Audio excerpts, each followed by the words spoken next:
be showing you how I installed these custom Mazda badges and that custom Miata badge on my Miata. So basically I put these things on here because this badge here was missing when I got the car, and I made that white sticker and really liked it, so I made a custom sticker for that other side. And we're saving huge weight by having those badges off, and I think it looks great. And we're going to take you just through the process of putting these stickers on and show you how they look. Let's get started. Before I installed the new badges, I had to take the old ones off.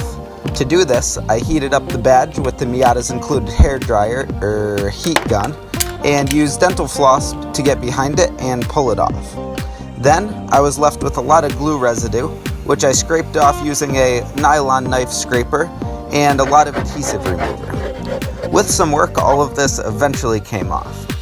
Then, to help blend the surface under the badge with the rest of the paint, I used a buffing wheel and some cutting compound. This helped a lot, but the protected paint under the badge didn't quite match the 25-year-old paint on the rest of the car, but it did look much better than if I didn't do anything at all. Finally, after a quick wipe with a light degreaser, I stuck on the custom vinyl stickers on the car. I replaced the MX5 Miata badge, the Mazda badge, and I also installed another Mazda badge on the front bumper where it was originally factory installed on early NAs.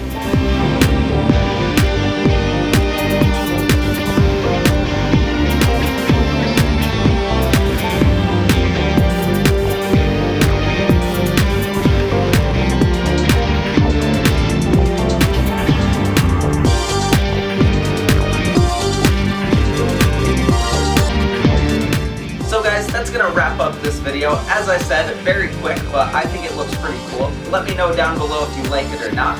Please like this video if you liked it, subscribe for more, and I hope you stick around for the next one. Take care.